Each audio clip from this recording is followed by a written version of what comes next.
नमस्कार, DD news में आपका स्वागत है। मैं हूं रमा त्यागी। शुरुआत कर लेते हैं हेडलाइंस के साथ। किश्तवाड़ में बादल फटने की घटना पर राष्ट्रपति और पीएम मोदी ने जताई संवेदना। गृह मंत्री अमित शाह ने भी एलजी मनोज सिन्हा और सीएम उमर अब्दुल्ला से की बात। हर संभव सहायता का दिया आश्वासन।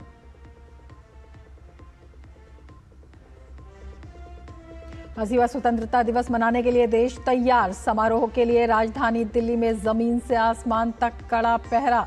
स्वतंत्रता दिवस की पूर्व संध्या पर राष्ट्रपति का राष्ट्र के नाम संदेश अब से थोड़ी देर में।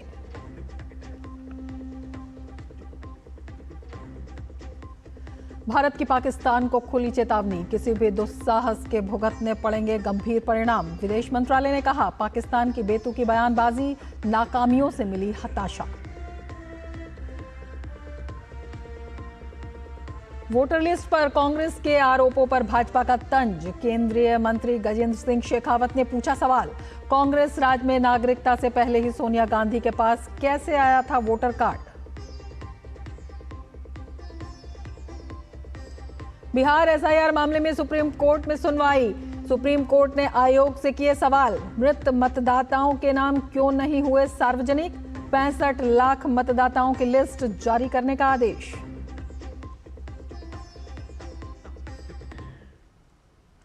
राष्ट्रपति द्रौपदी मुर्मू 79वें स्वतंत्रता दिवस की पूर्व संध्या पर आज राष्ट्र को संबोधित करेंगी। ये संबोधन शाम 7 बजे से आकाशवाणी के संपूर्ण राष्ट्रीय नेटवर्क पर प्रसारित किया जाएगा और दूरदर्शन के सभी चैनलों पर हिंदी और उसके बाद अंग्रेजी संस्करण प्रसारित किया जाएगा। दूरदर्शन पर हिंदी और अंग्रेजी में संबोधन के प्रसारण के बाद दूरदर्शन के क्षेत्रीय चैनलों द्वारा क्षेत्रीय भाषाओं में भी इसका प्रसारण किया जाएगा। आकाशवाणी अपने संबंधित क्षेत्रीय नेटवर्क पर 9:30 पर क्षेत्रीय भाषाओं में इसका प्रसारण करेगा। स्वतंत्रता दिवस को लेकर दिल्ली पुलिस ने ट्रैफिक एडवाइजरी जारी की है। दिल्ली पुलिस के additional commissioner of traffic police Dinesh Gupta से खास बातचीत की हमारे संवाददाता मुकेश शुक्ला ने।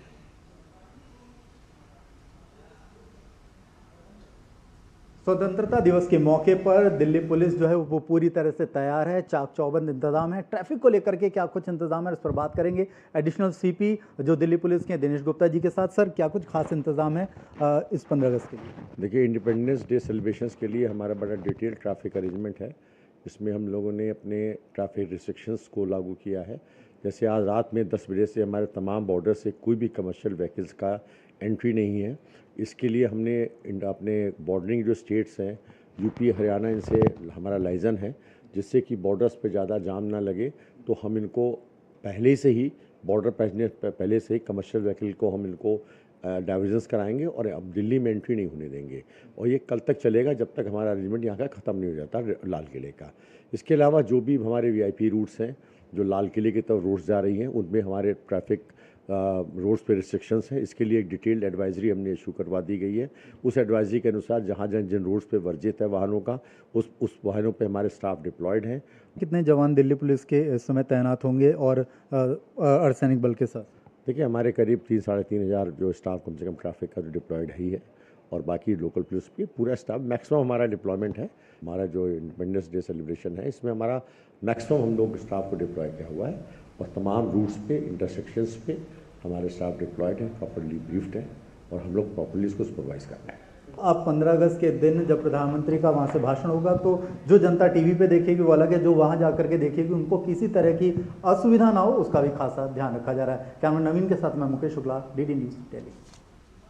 रक्षा मंत्री राजनाथ सिंह ने दिल्ली में अंडमान और निकोबार द्वीप समूह के आदिवासी समुदायों के 30 मेधावी छात्रों के साथ बातचीत की। रक्षा मंत्री के साथ छात्रों की ये बातचीत अंडमान और निकोबार कमान द्वारा आयोजित 7 दिवसीय राष्ट्रीय एकता यात्रा आरोहण द्वीप से दिल्ली का हिस्सा है। ये छात्र 15 अगस्त को लाल किले पर स्वतंत्रता दिवस समारोह के भी साक्षी बनेंगे।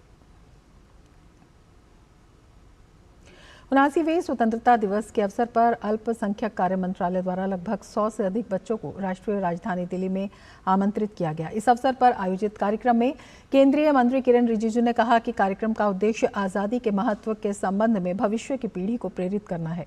उन्होंने कहा कि स्वतंत्रता केवल एक शब्द नहीं है, बल्कि हमारे पूर्वजों के बलिदान की गाथा है।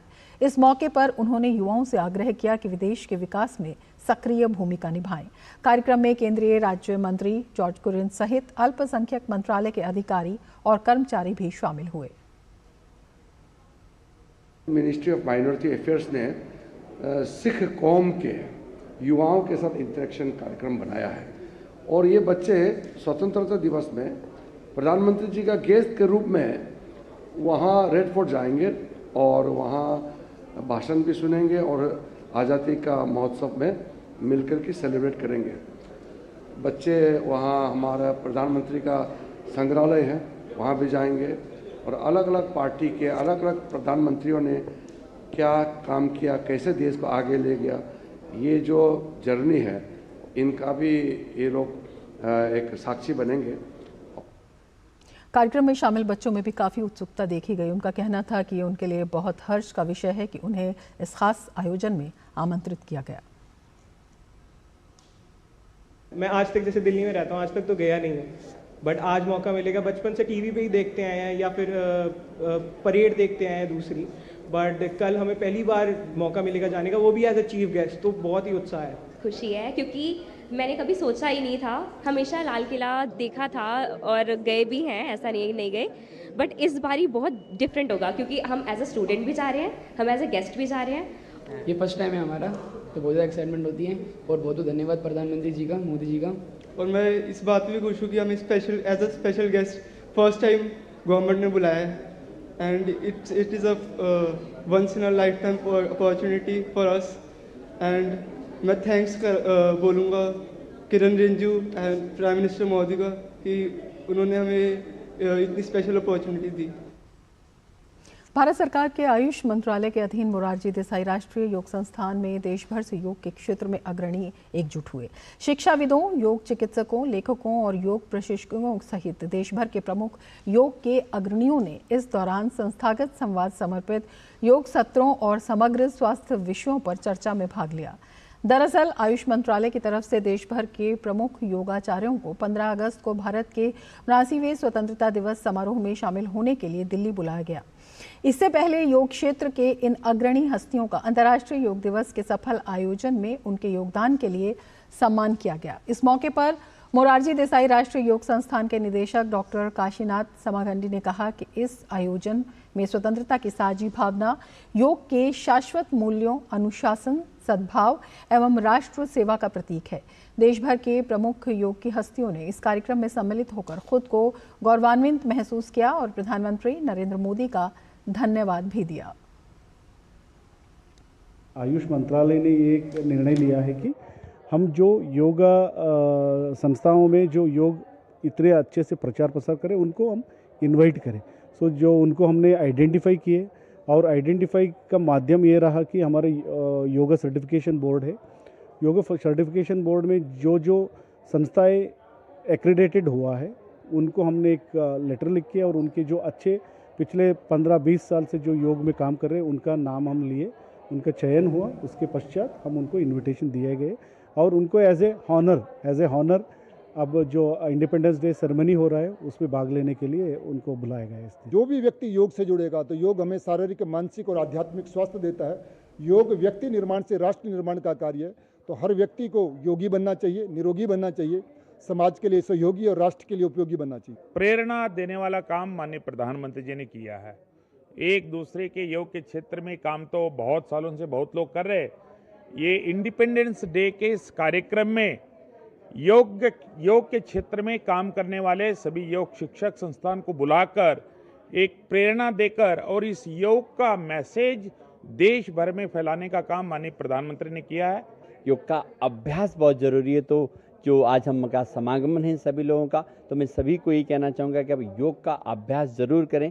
पूरे देश के योग परिवार के लोगों को एक जगह एकत्रित करके और स्वतंत्रता दिवस की पूर्व संध्या पर हम सभी यहाँ योग संदेश के तौर पर एकत्रित हुए हैं। बहुत सम्मान लग रहा है हम सभी को, यहाँ पे हम उपस्थित हैं क्योंकि प्रधानमंत्री जी की प्रेरणा से हम यहाँ पे हैं। जो ये कार्यक्रम प्रधानमंत्री जी ने, माननीय प्रधानमंत्री जी ने किया, ये मेरे लिए बहुत एक गौरव का और विश्व के लिए बड़ा ही गौरवमय दिन है। योग की एक परिभाषा है स्वयं में स्थित, स्वयं में उपस्थित, स्वयं में होना, स्वयं को होने देना, स्वयं में स्वतंत्र बनना, स्वतंत्रता का स्वामी बनना अंतर्यामी बनना, ऊर्ध्वगामी बनना। योग के माध्यम से भारत विश्व गुरु फिर से बनेगा। 2014 में देश की कमान संभालने के बाद प्रधानमंत्री नरेंद्र मोदी हर वर्ष स्वतंत्रता दिवस पर लाल किले की प्राचीर से देश को संबोधित करते रहे हैं। पीएम के संबोधनों में निर्णायक नीतियों की गूंज, विकसित भारत का संकल्प और राष्ट्र निर्माण का शानदार विजन हमेशा प्रमुख रहा है। आइए आपको दिखाते हैं इसके कुछ झलकियां।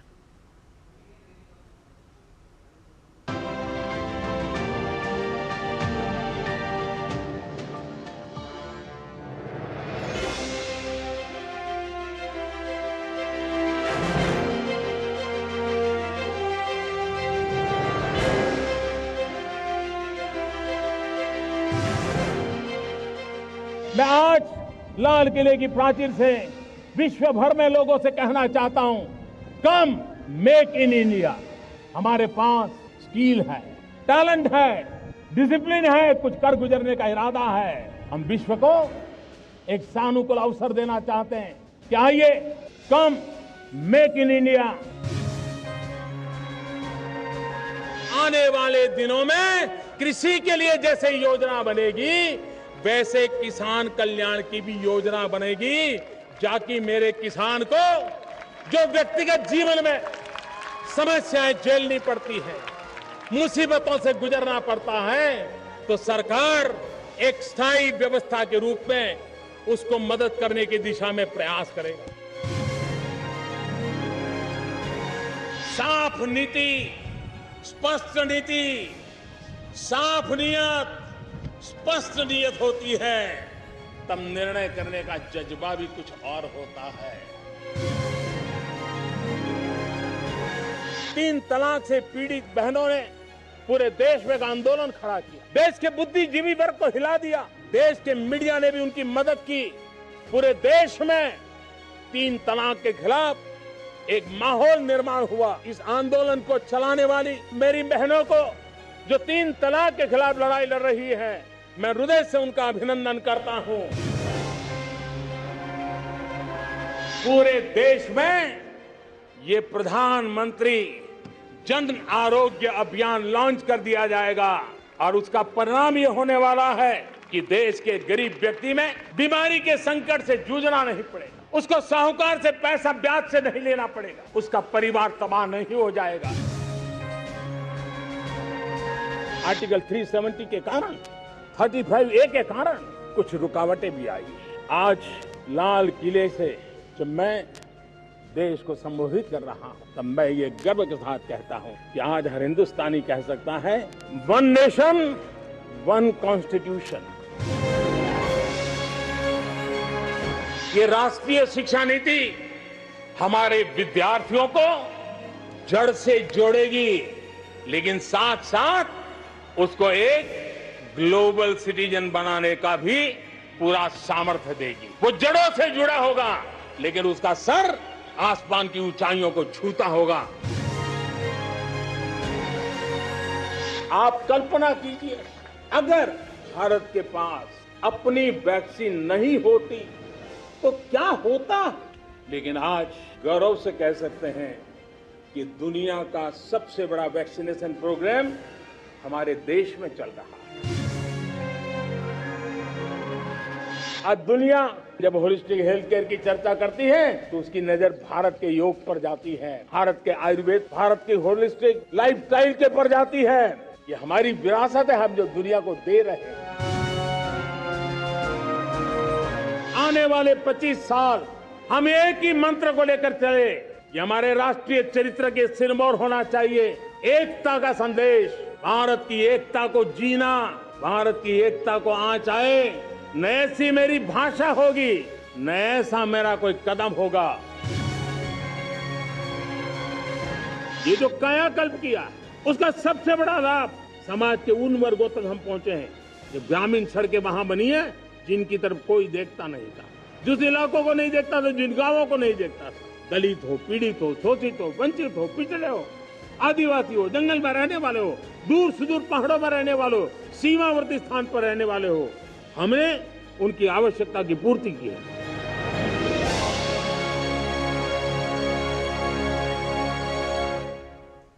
और बुलेटिन में फिलहाल लेते हैं एक ब्रेक। आप देखते रहिए डीडी न्यूज़। LIC लाया है unit linked insurance plan index plus. जीवन बीमा पाइए और निफ्टी स्टॉक्स के साथ अपने मार्केट रिटर्न्स को तेजी से बढ़ाइए। इस अट्रैक्टिव कॉम्बिनेशन के साथ अपना कल सुरक्षित कीजिए। सिर्फ 2500 रुपए मंथली प्रीमियम से शुरुआत कीजिए। आज ही LICindia.in पर जाएं। मेरी पसंद, मेरी पसंद, मेरी पसंद, मेरी पसंद, हमारी पसंद, हम सबकी पसंद। मजबूत देश का मजबूत सरिया हो गया स्टील। दिल्ली में 16वें NCP EDP Mphasis universal design awards का आयोजन किया गया। इस साल के विजेताओं में ऐसी हस्तियां शामिल रहीं जिन्होंने सहायक तकनीक में क्रांतिकारी बदलाव से लेकर नीतिगत सुधारों, भारत में डिज़ाइन, अधिकार और समानता की सोच को नई दिशा दी। विभिन्न श्रेणी में दिए गए पुरस्कारों में रोल मॉडल कंपनियां और संगठन श्रेणी में DD news, Prasar Bharati, union bank of India, Reliance foundation, Fupro innovations private limited, science Setu को उनके द्वारा सामाजिक सेक्टर में किए जा रहे विशेष कार्य के लिए सम्मानित किया गया। ये अवार्ड उन लोगों के लिए एक मिसाल है जो तमाम तकलीफों के बावजूद अपने बुलंद हौसलों के दम पर नित्य नए कीर्तिमान स्थापित कर रहे हैं। देश में दिव्यांगों द्वारा किए जा रहे उत्कृष्ट कार्यों के लिए उन्हें हर साल एम्फेसिस यूनिवर्सल डिज़ाइन अवार्ड से सम्मानित किया जाता है। एक तो सोशल एटीट्यूड्स चेंज हो रहे हैं। पहले बच्चा दिव्यांग हो गया तो पेरेंट्स थोड़ा शॉक में चले जाते थे, क्या करेंगे। आजकल पेरेंट्स भी देखते हैं, इसलिए ये रोल मॉडल्स बहुत इंपॉर्टेंट हैं ताकि पेरेंट्स को, टीचर्स को पता चले कि बच्चा कुछ भी कर सकता है अगर उसको एक अवसर दिया जाए। और आजकल सरकार की तरफ से भी हम यही पॉलिसी पे चल रहे हैं कि दया भाव से ज़्यादा अवसर देने की ज़रूरत है और एक डिग्निफाइड लाइफ देने की ज़रूरत है। जम्मू कश्मीर के किश्तवाड़ के चशौती क्षेत्र में बादल फटने से भारी तबाही हुई है, जिसके बाद राहत और बचाव कार्य युद्ध स्तर पर चल रहा है। गृह मंत्री अमित शाह ने सोशल मीडिया प्लेटफॉर्म X पर लिखा कि वो लगातार जम्मू कश्मीर के उपराज्यपाल और मुख्यमंत्री के संपर्क में हैं। स्थानीय प्रशासन रेस्क्यू ऑपरेशन में जुटा है। NDRF की टीमें आपदाग्रस्त क्षेत्र की ओर रवाना हो चुकी हैं। वहीं केंद्रीय मंत्री डॉक्टर जितेंद्र सिंह ने जम्मू कश्मीर के किश्तवाड़ के उपायुक्त पंकज कुमार शर्मा से घटना की जानकारी ली। जितेंद्र सिंह ने कहा कि बादल फटने से इलाके में अचानक बाढ़ जैसे हालात पैदा हो गए हैं। वहीं प्रशासन तुरंत हरकत में आ गया है और राहत एवं बचाव कार्य किया जा रहा है। प्रभावित लोगों को उचित चिकित्सा व्यवस्था दी जा रही है।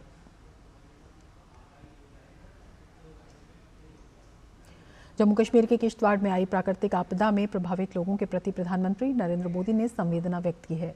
पीएम मोदी ने सोशल मीडिया प्लेटफॉर्म X पर लिखा, मेरी संवेदनाएं और प्रार्थनाएं जम्मू कश्मीर के किश्तवाड़ में बादल फटने और बाढ़ से प्रभावित सभी लोगों के साथ हैं। स्थिति पर बारीकी से निगरानी रखी जा रही है। राहत और बचाव कार्य जारी है। जरूरतमंदों को हर संभव सहायता प्रदान की जाएगी।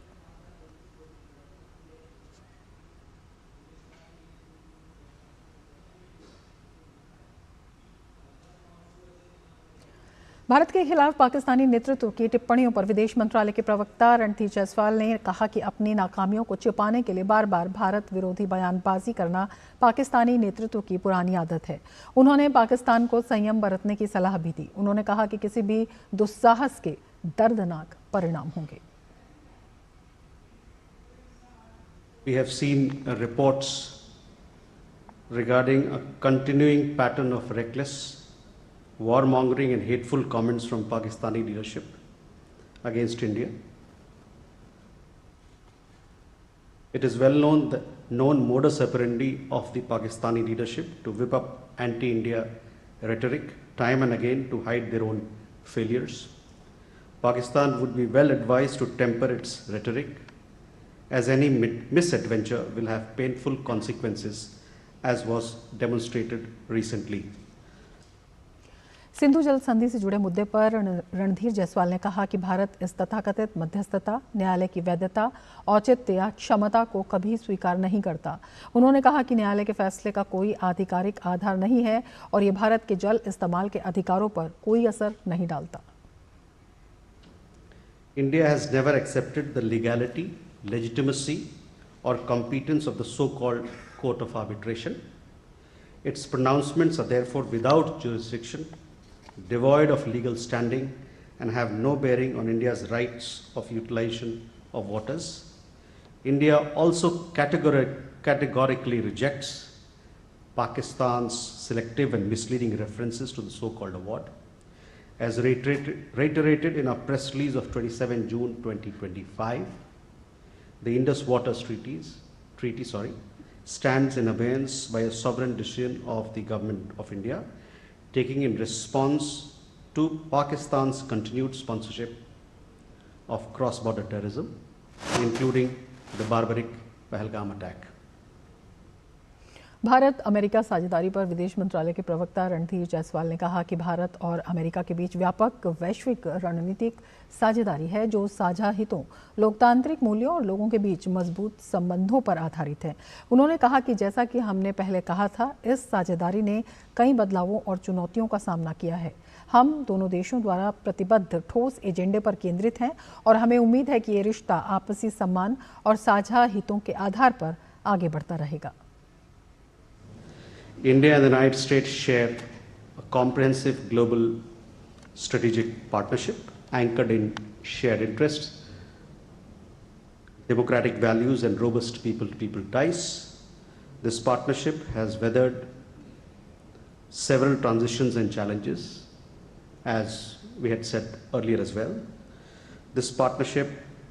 We remain focused on the substantive agenda that the two countries have committed to, and we hope that the relationship will continue to move forward based on mutual respect and shared interests. आगे बढ़ने से पहले लेते हैं एक break. आप देखते रहिए डीडी न्यूज़। जब धरती चीर कर निकलता है लोहे का पत्थर और मिलता है मोंगिया के जोश से, फिर तपता है, पिघलता है और बनता है फौलाद। अब होता है सरिया सारी खूबियों के साथ। मोंगिया स्टील, मजबूत देश का मजबूत सरिया। वाह यार, क्या सही हुआ। मेरा भी मन करता है कुछ करने का। मन करता है तो करो। घर की चीजों से टाइम ही नहीं मिलता और हूँ सिर्फ 10वीं पास। आप LIC की बीमा सखी योजना के साथ जुड़ सकती हो। मैं LIC एजेंट बन सकती हूँ। पूरी ट्रेनिंग भी मिलेगी, मंथली स्टाइपेंड भी मिलेगा। स्टाइपेंड भी? ऊपर से कमीशन अलग। LIC बीमा सखी योजना से जुड़ने के लिए अपनी नजदीकी LIC शाखा से संपर्क करें। LIC बीमा सखी योजना, अपनी शुरुआत अपने हिसाब से। उत्तरकाशी के धराली में आपदा के बाद राहत और बचाव का काम तेजी से चल रहा है। आपको 4 तस्वीरों के जरिए दिखाते हैं कि आपदा के बाद धराली में कैसे हालात हैं। सबसे पहली तस्वीर में वीरान पड़े होटल नजर आ रहे हैं। वहीं जगह जगह पर संपर्क मार्गों के ध्वस्त होने के बाद लकड़ी के वैकल्पिक पुल बनाए जा रहे हैं। अगर अगली तस्वीर देखते हैं तो उसमें नजर आ रहा है कि जो मजदूर यहां राहत और बचाव कार्य में जुटे हैं उनके लिए पैदल मार्ग से सामान भेजा जा रहा है। और अन्य तस्वीर में आप देख सकते हैं कि सड़क मार्ग बाधित होने के कारण गैस आपूर्ति पैदल मार्ग से होते हुए सोनघाट तक पहुंचाई जा रही है। इसके बाद गाड़ी से हर्षिल में गैस की आपूर्ति हो रही है। तो राहत और बचाव कार्यों की ये तस्वीरें दिखाते हैं कि किस तरह से एक दृढ़ इच्छा शक्ति से प्रकृति की दी हुई इस चुनौती से निपटा जा रहा है। राहत और बचाव कार्य लगातार जारी हैं। अस्थायी पुल से आवाजाही है, पैदल मार्ग से गैस आपूर्ति की जा रही है और राहत सामग्री जो है वो लगातार पहुंचाई जा रही है। एक तरफ वीरानी की तस्वीर है तो दूसरी तरफ इन तस्वीरों में ये दिखाई देता है कि किस तरह से तमाम चुनौतियों के बावजूद लगातार वहाँ प्रशासन के द्वारा जो सुरक्षा बल हैं उनके संयुक्त प्रयासों के द्वारा लगातार राहत और बचाव कार्य जारी है और स्थिति को सामान्य करने की कोशिश लगातार जारी है।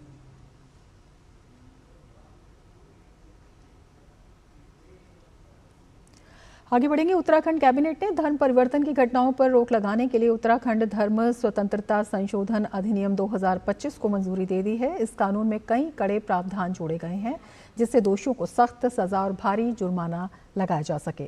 कानून के तहत अगर कोई व्यक्ति पैसे, गिफ्ट, नौकरी का लालच, मुफ्त शिक्षा का वादा, शादी का झांसा, बेहतर जीवन का दावा, किसी धर्म की बुराई कर दूसरे धर्म की प्रशंसा या सोशल मीडिया, डिजिटल माध्यम से धर्म परिवर्तन का प्रयास करता है तो ये अपराध माना जाएगा। शादी के इरादे से धर्म छिपाने पर 3 से 10 साल की जेल हो सकती है। इसके अलावा अलग अलग मामलों में 3 से 20 साल तक की सजा का प्रावधान किया गया है। सामान्य मामले में 3 से 10 साल की सजा और 50,000 रुपये जुर्माना। महिला, बच्चा, SC/ST या दिव्यांग के मामले में 5 से 14 साल की जेल और 1 लाख रुपए जुर्माना। सामूहिक धर्मांतरण के मामले में 7 से 14 साल की जेल और 1 लाख रुपए जुर्माना। विदेशी धन लेने पर 7 से 14 साल की जेल और कम से कम 10 लाख रुपए जुर्माना। धमकी, हमला या तस्करी के जरिए धर्म परिवर्तन करने के मामले में 20 साल से लेकर आजीवन कारावास तक की सजा का प्रावधान है। साथ ही धर्मांतरण से जुड़ी अवैध संपत्ति को जिला मजिस्ट्रेट कुर्क कर सकेंगे। वैधता साबित करने की जिम्मेदारी आरोपी पर होगी। वहीं पीड़ितों को कानूनी सहायता, आश्रय, भरण पोषण, चिकित्सा सुविधाएं और उनकी पहचान की गोपनीयता का आश्वासन दिया जाएगा। सरकार इसके लिए विशेष योजना भी बनाएगी। खास बात यह है कि धर्मांतरण से जुड़े मामलों में पुलिस बिना वारंट गिरफ्तारी कर सकेगी और जमानत केवल कोर्ट की संतुष्टि पर ही मिलेगी। केंद्रीय वाणिज्य और उद्योग मंत्री पीयूष गोयल ने credit rating agency S&P global द्वारा भारत की दीर्घकालिक सॉवरेन क्रेडिट रेटिंग बढ़ाने का स्वागत किया है।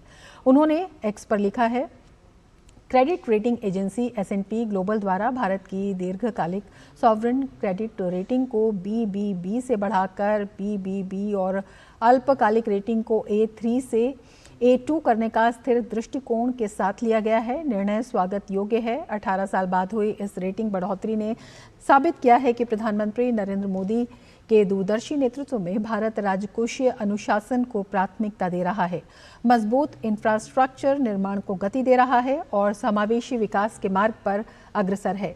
ये इस बात का प्रमाण है कि विकसित भारत की यात्रा के केंद्र में हमारी आर्थिक मजबूती और हर भारतीय के बेहतर जीवन के लिए सरकार की अटूट प्रतिबद्धता है।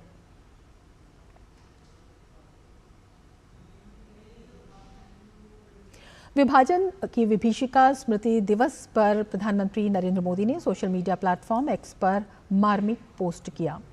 उन्होंने लिखा, भारत विभाजन विभीषिका स्मृति दिवस मनाता है और हमारे इतिहास के उस दुखद अध्याय के दौरान अनगिनत लोगों द्वारा झेली पीड़ा को याद करता है। ये उनके धैर्य, अकल्पनीय क्षति का सामना करने और फिर भी नए सिरे से शुरुआत करने की ताकत पाने की उनकी क्षमता का सम्मान करने का भी दिन है। प्रभावित हुए कई लोगों ने अपने जीवन का पुनर्निर्माण किया और उल्लेखनीय उपलब्धियां हासिल की। ये दिन हमारे देश को एक सूत्र में पिरोने वाले सद्भाव के बंधन को मजबूत करने की हमारी स्थायी जिम्मेदारी की भी याद दिलाता है। विभाजन विभीषिका स्मृति दिवस पर गृह मंत्री अमित शाह ने एक्स पर लिखा, विभाजन विभीषिका स्मृति दिवस पर देश के विभाजन और उसकी त्रासदी के शिकार लोगों के दर्द को याद कर संवेदना व्यक्त करने का दिन है। इस दिन कांग्रेस ने देश को टुकड़ों में बांटकर मां भारती के स्वाभिमान को चोट पहुंचाई। विभाजन के कारण हिंसा, शोषण और अत्याचार हुए और करोड़ों लोगों ने विस्थापन झेला। मैं उन सभी लोगों के प्रति मन की गहराई से श्रद्धांजलि अर्पित करता हूं। देश विभाजन के इस इतिहास और दर्द को कभी भुला नहीं सकेगा। विभाजन की इस विभीषिका में अपनी जान गंवाने वाले लोगों को श्रद्धांजलि अर्पित करता हूं।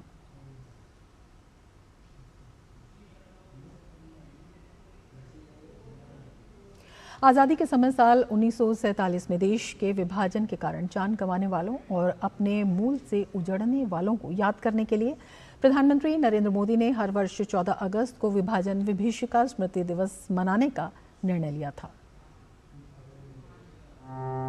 14 अगस्त 1947 वो तारीख है जब भारत को काटकर बांट दिया गया था और भारत के भौगोलिक रूप से 3 टुकड़े कर दिए गए थे, जिनमें से पश्चिमी पाकिस्तान और पूर्वी पाकिस्तान नाम के 2 टुकड़ों को साथ लेकर धर्म के आधार पर एक नया देश बनाया गया, पाकिस्तान। लेकिन विभाजन के बाद कीमत चुकाई इस देश के करोड़ों मासूम लोगों ने। लाखों परिवारों के इन करोड़ों लोगों को अपना घर बार सब कुछ छोड़कर भागना पड़ा। महिलाओं और बेटियों से बलात्कार, लूटमार और नरसंहार की इस पूरी दास्तान को शब्दों में बयान कर पाना बिल्कुल ही मुमकिन नहीं है। जब ये अभागे अपना सब कुछ गंवाकर भारत आए, लेकिन उस समय के भारत के नेताओं से इनको वो सहारा नहीं मिल पाया जो इन्हें मिलना चाहिए था। यहां तक कि समय के साथ धीरे धीरे इनके दर्द के बारे में बातें करना भी बहुत कम हो गया। परंतु पीएम मोदी ने वर्ष 2021 में लाल किले के प्राचीर से एक बड़ा निर्णय लिया। हर वर्ष 14 अगस्त को विभाजन विभीषिका स्मृति दिवस के रूप में याद किया जाएगा। जो लोग विभाजन के समय अमानवीय हालात से गुजरे, जिन्होंने अत्याचार सहे, जिन्हें सम्मान के साथ अंतिम संस्कार तक नसीब नहीं हुआ, उन लोगों का हमारी स्मृतियों में जीवित रहना भी उतना ही जरूरी है। 14 अगस्त को विभाजन विभीषिका स्मृति दिवस उन सभी लोगों की याद में मनाया जाता है जिन्होंने विभाजन के कारण अपनी जान गंवाई। पीएम मोदी ने इस दिन की घोषणा उन सभी लोगों को याद करने के लिए की थी जिन्होंने राष्ट्र के विभाजन के कारण अपनी जान गंवा दी और अपने मूल से उजड़ गए। बंटवारे का दर्द आज भी हिंदुस्तान के सीने को छलनी करता है। ये पिछली शताब्दी की सबसे बड़ी त्रासदी में से एक थी। आजादी के बाद इन लोगों को बहुत ही जल्द भुला दिया गया। यह सच है कि समय के पहिए को वापस नहीं घुमाया जा सकता और विभाजन की विभीषिका के दंश को झेलने वाले लोगों और उनके वंशजों को उनके जन्म स्थान, उनकी संपत्ति वगैरह लौटा पाना असंभव है। परंतु हम उनके बारे में बातें कर उनके दुखों में कम से कम शामिल तो हो ही सकते हैं। Bureau report, DD news. तो 14 अगस्त 1947 को विभाजन की विभीषिका का दंश करोड़ों लोगों ने झेला, ये अकल्पनीय था और इससे पहले इतना बड़ा पलायन नहीं हुआ था। क्या थे इस विभीषिका के कारण, किस तरह से इस दर्द को अब याद किया जा रहा है 2021 में, ये जो शुरुआत हुई कितनी प्रासंगिक है, इसी पर हम चर्चा करेंगे। दो खास मेहमान हमारे साथ इस वक्त जुड़े हुए हैं। प्रोफेसर केजी सुरेश हमारे साथ जुड़े हुए हैं, वरिष्ठ पत्रकार हैं। डॉक्टर हीरामन तिवारी हमारे साथ जुड़े हुए हैं, प्रोफेसर हैं Indian culture and history, JNU से। अपने दोनों ही मेहमानों का हम स्वागत करते हैं। डॉक्टर हीरामन, आपसे समझना चाहेंगे सबसे पहले कि जिस तरह से हम विभाजन की विभीषिका को आज याद करते हैं, अगर हम 1947 में जाते हैं, कितना दर्द, कितनी पीड़ा, कितनी असंवेदनशीलता और कितना बड़ा ये अन्याय उस समय, और आज ये जो दिवस मनाया जा रहा है 2021 में उसकी शुरुआत हुई, कितना ज़रूरी था, कितना प्रासंगिक?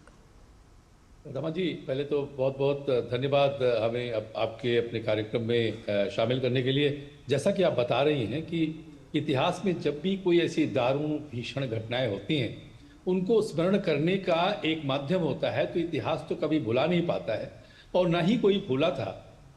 भारत के ऐसे लाखों परिवार हैं जो इस पीड़ा, इस दारुण जो व्यवस्था बनी थी 1947 में, उससे छुए हैं, उनसे बिल्कुल उनसे प्रभावित हुए हैं।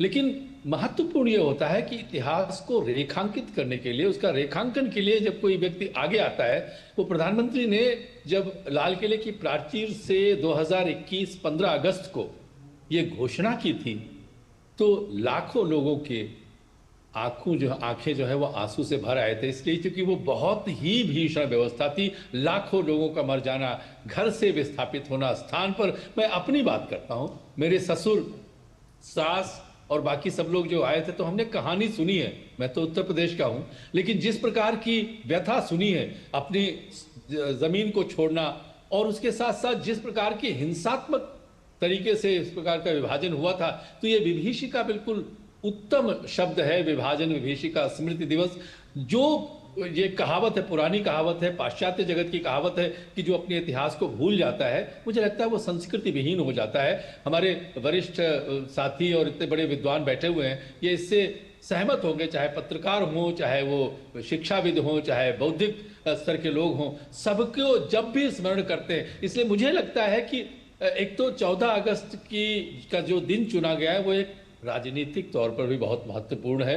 हम भारत में एक ऐसे दिवस का स्मरण करते हैं जब इतना बड़ा अकाल, मानव का जो हिंसा का जो अकाल था वो पड़ा, और हम दूसरे को क्यों स्मरण करें? भारत की जिस प्रकार से टुकड़े हुए उसका, और जो स्वयं में जितने व्यक्ति उसमें मारे गए, जैसा कि आप जानते हैं लाखों के लोगों में, जो हम तस्वीरें हमारे पास हैं अभी, उनको देखते हैं, दूरदर्शन की और बाकी जगहों की आती हैं, उस समय जो रह रहे होंगे, जिन्होंने देखा होगा, उनके ऊपर क्या गुजरी होगी, जो उसके माध्यम से गुजरे हैं, जिन्होंने उसको सहन किया है, अपना घर, जमीन, जायदाद छोड़ करके, संस्कृति, परिवेश, हवा, जल, ये कल्पना कीजिए। हम लोग जब विदेश में घूमने जाते हैं तो मन मचलता है कि कितनी जल्दी अपने घर वापस जाएं। आप कल्पना कीजिए कितनी प्रकार का मानसिक अवसाद रहा होगा लोगों में, लेकिन फिर भी लोगों ने अपना जीवन बसाया। और इसमें भारत का कोई दोष नहीं था।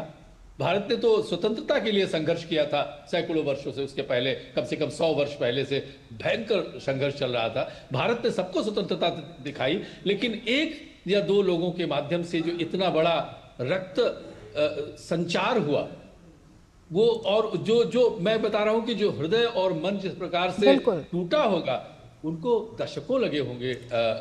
मैं आपको अपनी कहानी बता रहा हूं। मेरे ससुर बोल रहे थे कि उनके दादाजी कैंप में दिल्ली में खाना नहीं खाए और मर गए, क्योंकि उनके परिवार के पूरे लोग इकट्ठा नहीं हो पाए थे। तो आप कल्पना करें, इसलिए उनको स्मरण करना, उनके प्रति श्रद्धांजलि देना, ये हम सबका कर्तव्य है। इसलिए प्रधानमंत्री ने जो 2021 में घोषणा की थी और उसके बाद 4 बार मनाया जा चुका है। मनाने का मतलब ये होता है स्मरण करें, उनकी आत्मा की शांति के लिए स्मरण करें, लोगों के जो संबल उन्होंने किया है इतने 7-8 दशकों में, बिल्कुल बहुत ही किस तरह से स्मरण किया जाए, उनको किस तरह से श्रद्धांजलि जाए, सांत्वना दी जाए, ये कर्तव्य बनता है। और ये एक बहुत बड़े नेता के रूप में ही कोई इस प्रकार से सोच सकता है। बिल्कुल एक बड़ा विजन है, राजनीतिक तौर पर आज एक बड़ी दूरदृष्टि है होगा, हम तो अपना मना रहे हैं। बिल्कुल। प्रोफेसर केजी सुरेश, आपसे समझना चाहेंगे, जो लोगों के अनुभव हैं जिन्होंने इस दंश को उस वक्त झेला, या उनकी जो अब की पीढ़ियां हैं, उनसे भी जब बात करते हैं, बहुत ही पीड़ादायक हैं, बहुत ही मार्मिक जो हैं उनके अनुभव रहे हैं।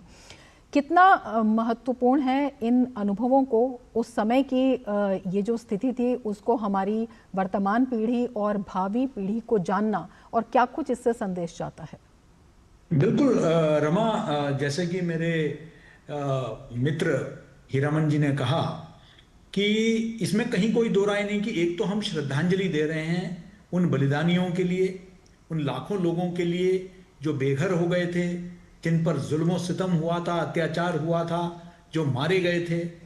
लेकिन साथ ही साथ ये प्रधानमंत्री की दूरदर्शिता है कि उन्होंने ये इसलिए भी स्मृति दिवस को रखने का निश्चय किया कि आने वाले पीढ़ियों को भी पता होना चाहिए, उनको भी पता होना चाहिए कि किस कीमत पर हमें यह आजादी मिली, और क्या क्या कठिनाइयां, क्या क्या सबसे बड़ा विश्व के त्रासदियों में एक है भारत का विभाजन, और उसमें से हमने क्या सीखा आने वाले। और ये खत्म नहीं हुआ।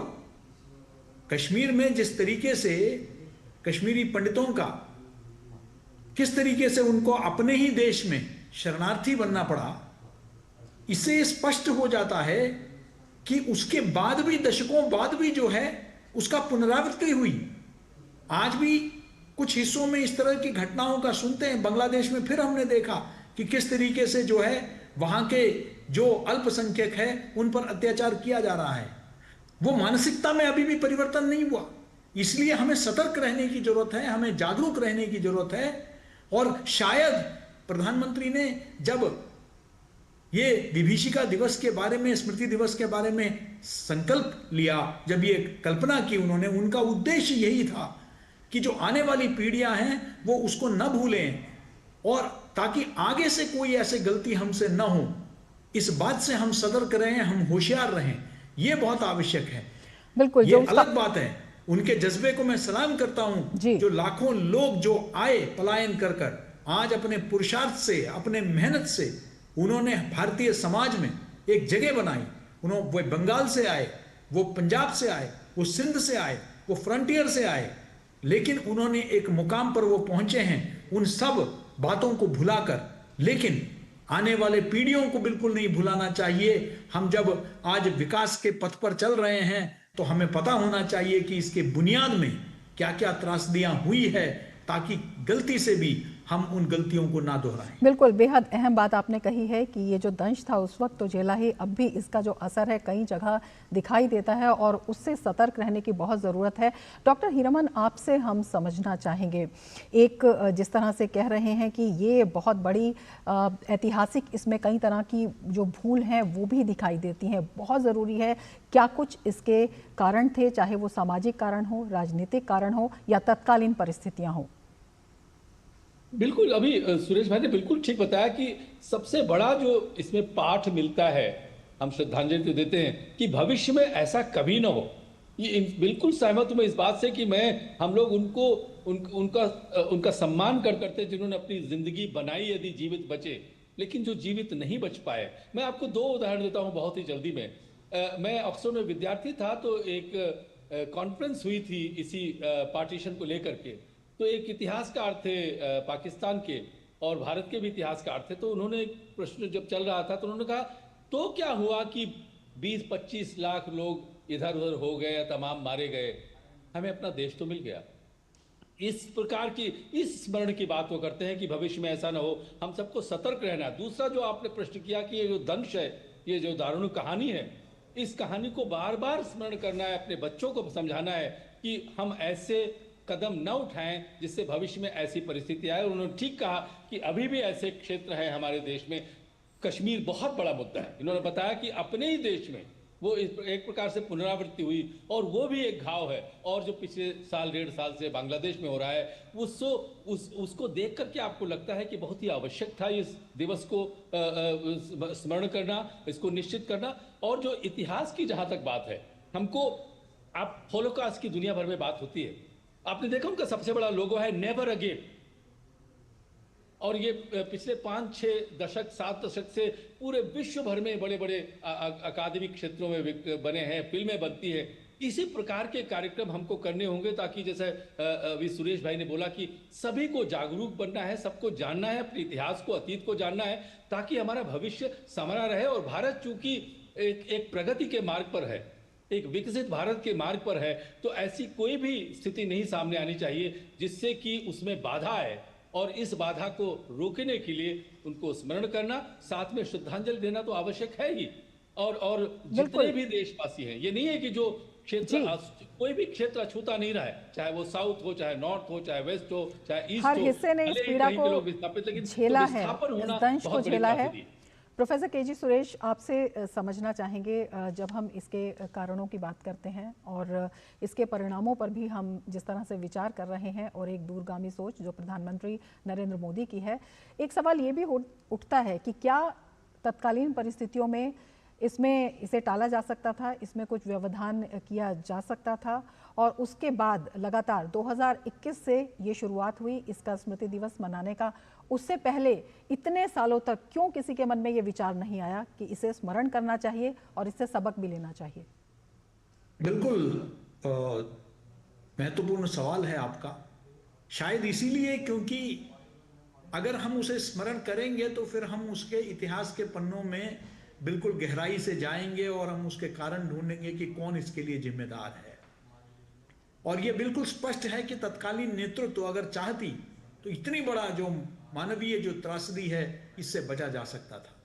कई कारण हम बाद में हम एक व्यक्ति को दोष देते हैं कि भाई मोहम्मद अली जिन्ना इसके लिए जिम्मेदार थे, लेकिन मैं समझता हूं क्या एक व्यक्ति के अकेले चाहने से हजारों साल पुराना एक राष्ट्र का तकसीम हो सकता है? क्या सिर्फ अंग्रेजों के साजिशन कि भारत जो है कभी उभर कर ना आए, सिर्फ मात्र उससे हो सकता है क्या? ये सब बिल्कुल कारण रहे, लेकिन सिर्फ एक कारण नहीं रहा। इसमें राजनीतिक महत्वाकांक्षा की भी महत्वपूर्ण भूमिका रही। इसमें जो है बहुत जिसको कहते हैं कि संकुचित और संकीर्ण सोच का भी जो है इसमें भूमिका रही। इसमें जो है राजनीति यानी कि सत्ता किसी भी कीमत पर हासिल किया जाए, इसकी भी भूमिका रही। तो ऐसे बहुत सारे पहलू हैं इसके, जिसके कारण जो है इसको सारी दुनिया जानती है कि मोहम्मद अली जिन्ना जो है बहुत साल उसके बाद बचे नहीं, उनका सपना जरूर पूरा हुआ, लेकिन वो उसके बाद कितने दिन जिंदा रहे या वहां के लोगों के लिए सार्थक रहे, तो उससे बिल्कुल स्पष्ट होता है कि क्या इस बात का इल्म यहां लोगों को नहीं था क्या? बिल्कुल था। क्या इसको टाला नहीं जा सकता था? ऐसी क्या जल्दबाजी थी जिसके लिए हम तैयार हो गए? क्या आजादी का इतना महंगा कीमत हमें चुकाने की आवश्यकता थी क्या? और खासकर एक ऐसे समय में जब वो चारों रियासत के जो लोग थे उन्होंने जो है बिल्कुल इस विभाजन के खिलाफ वोट दिया। आपको पता होना चाहिए कि इस विभाजन के पक्ष में जो है उस वक्त जो समर्थन जो था वो इस वक्त के भारत के कुछ हिस्सों से मिली, बल्कि वहां के जो रियासत थे वहां से नहीं मिले। वहां तो फ्रंटियर गांधी जैसे, खान अब्दुल गफर खान जैसे लोग थे जिन्होंने इसका विरोध किया, जो इसके बिल्कुल पक्षधर नहीं थे। तो इतिहास में गहराई से जाने की आवश्यकता है, क्योंकि यह कोई मामूली घटनाक्रम नहीं है। इसके साथ जिंदगियां बटी है। वो लोग जो वहां बच गए थे, जरा सोचिए उनके साथ क्या हुआ। उनके साथ वो जो लगभग वहां की आबादी के एक बहुत बड़ा हिस्सा हुआ करते थे, आज उनको 2-3% तक वो सीमित हो गए हैं। आज भी उनके साथ अत्याचार होता है। उनको वो पलायन करके भारत के अलग अलग हिस्सों में आके रुके हुए हैं। उनको इबादत करने की, पूजा करने की उनको जो है अधिकार नहीं मिला है। उनको जबरन जो है उनका धर्मांतरण किया जाता है।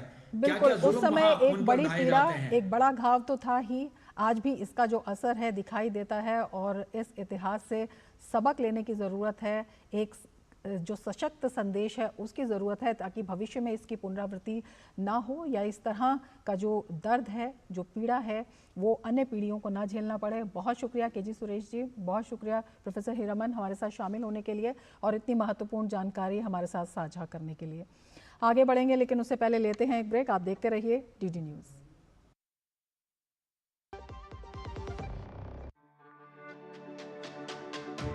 मेरी पसंद, मेरी पसंद, मेरी पसंद, मेरी पसंद, हमारी पसंद, हम सबकी पसंद। मजबूत देश का मजबूत सरिया मोंगिया स्टील।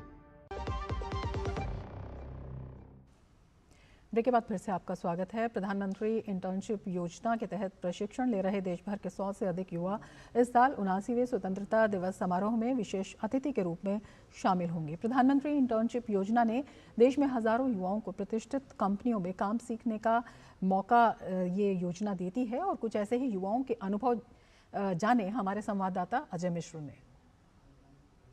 पीएम इंटर्नशिप योजना 2024-25 के बजट में शुरू की गई थी। 500 शीर्ष कंपनियों में युवाओं को मौका मिल रहा है इंटर्नशिप करने का। ऐसे ही कुछ चुनिंदा इंटर्न्स पूरे देश भर से हैं, दिल्ली में आए हुए हैं। मौका बहुत ही खास है। मेरा नाम अनंत कुमार राय है। मैं बेसिकली गवर्नमेंट एग्ज़ाम का प्रिपरेशन करता था और उस टाइम प्रिपरेशन के दौरान मैंने गवर्नमेंट पोर्टल जो वैकेंसी पोस्ट करते हैं वहाँ से मैंने इसको PMIS इंटर्नशिप स्कीम जो उसको देखा और इसके बारे में अच्छे से रिसर्च किया कि ये क्या है और अच्छे से इसके बारे में जानकारी लेने के बाद मैंने इसको अप्लाई किया और मैं HDFC बैंक में as a sales intern select हो गया और मैं अभी HDFC बैंक में वर्क कर रहा हूँ। आपको लगता है कि ये इस स्कीम से आप लोगों को एक्सपोजर मिला और भविष्य काफ़ी ठीक है? इसके बारे में आपका क्या अनुभव है? यस सर, एज मैंने मोर देन 8 मंथ्स अभी national stock exchange India limited में मैंने भी कंप्लीट कर लिया है। तो इस जो ये एक्सपीरियंस मेरे CV में ऐड हुआ है उसके रिगार्डिंग मुझे और भी ऑफर्स आ रहे हैं। लाइक अभी रिसेंटली मुझे जनपैक्ट से भी एक इनवाइट आया, so they schedule for interview for me, so which is very big thing as a belong from rural area. कहाँ से आते हैं? I belong from Agra, Uttar Pradesh. मेरे पिता किसान हैं। अभी कहाँ कर रहे हैं इंटर्नशिप? अभी मैं रुद्रपुर में इंटर्नशिप कर रही हूँ, Mahindra and Mahindra tractor plant में इन उत्तराखंड। आपका बैकग्राउंड कैसा रहा और कैसा रहा एक्सपीरियंस अब तक का, और फ्यूचर क्या लग रहा है आपको इस इंटर्नशिप के बाद? बैकग्राउंड तो अभी जस्ट रिसेंटली मैंने बीएससी ऑनर्स एग्रीकल्चर कंप्लीट किया है देहरादून से, और अभी 3 मंथ्स ही हुए हैं मुझे यहाँ पे इंटर्नशिप करते हुए। फ़िलहाल अभी तक का तो जर्नी काफ़ी अच्छा रहा है वहाँ, क्योंकि प्लांट में सभी लोग काफ़ी कोऑपरेटिव हैं। मैंने कभी नहीं सोचा था कि इतनी बड़ी अडानी अंबुजा सीमेंट में मुझे काम करने का मौका मिलेगा, मुझे सीखने का मौका मिलेगा। मैं as a civil engineer internship पर सीख रही हूँ वहाँ पर, और वहाँ पर मैं बहुत कुछ सीख चुकी हूँ, जैसे कि वहाँ पर AFR प्रोजेक्ट काम हो रहा है, BCFC पर काम हो रहा है, और वहाँ पर टेक्निकल नॉलेज भी सिखाते हैं, जैसे कि SAP के बारे में, AutoCAD के बारे में। मुझे बहुत कुछ सीखने मिला इस इंटर्नशिप से। ये अवसर ही होता है जो आपको भविष्य के मौके देता है। एक और भविष्य की लीडर हमारे साथ हैं, नूपुर, आप कहाँ से हैं? आपका एक्सपीरियंस किस तरह से आपको ये पूरी स्कीम मदद कर रही है? काफ़ी सर्च के बाद मुझे प्रधानमंत्री स्कीम के बारे में पता चला। तो मैंने अप्लाई किया, मैंने 3 जगह पे अप्लाई किया था, बट उसमें से सिलेक्शन मेरा महिंद्रा एंड महिंद्रा में हुआ, और इंटरव्यू कॉल मुझे सेकेंड डे में ही आ गया। तो उसके बाद डायरेक्टली सिलेक्शन हो गया, और मैं काफ़ी अच्छी जगह पे मुझे अपॉइंटेड किया है। जितने भी इंटर्नशिप प्रोग्राम में जो लाभार्थी हैं, उनमें से 100 लोगों को चयनित किया गया है। ख़ासतौर पर स्वतंत्रता दिवस के मौके पर प्रधानमंत्री के जो संबोधन होने वाला है लाल किला की प्राचीर से, उसका गवाह बनने का। ये भी इन लोगों के लिए लाइफ टाइम एक तरह से अपॉर्चुनिटी और एक एक्सपीरियंस होने जा रहा है। कैमरामैन संजीव कालरा के साथ Ajay Mishra, DD news, Delhi.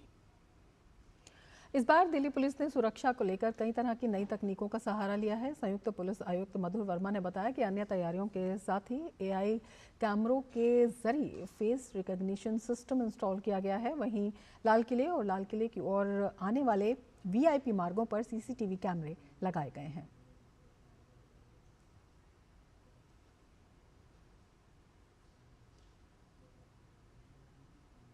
Delhi police ने 15 अगस्त के फंक्शन के लिए तमाम इंतजाम कर लिए हैं। इसमें लगभग दिल्ली पुलिस और अन्य पैरामिलिट्री सर्विसेज के मिला के 20,000 से अधिक हमारे सुरक्षाकर्मी इसमें डिप्लॉयड हैं। इसमें हमने लाल किला और तमाम लाल किला के तरफ आने वाले जो VVIP रूट्स हैं वहाँ पे CCTV कैमराज लगा लिए हैं। हमने वीडियो एनालिटिक्स को भी अच्छे से यूज किया है, जिसमें कि हमने फेशियल रिकॉग्निशन सिस्टम और abundant object detection, person count इत्यादि कई प्रकार के हमने इस पे वीडियो एनालिटिक्स इस बार हमने इस्तेमाल करे हैं। दिल्ली पुलिस ने रूट पे डिप्लॉयमेंट, हमारी PCRs की डिप्लॉयमेंट, इवन एम्बुलेंसेज की डिप्लॉयमेंट, फायर एक्सटिंग्विशर्स की डिप्लॉयमेंट दिल्ली पुलिस ने प्रॉपरली कर ली है।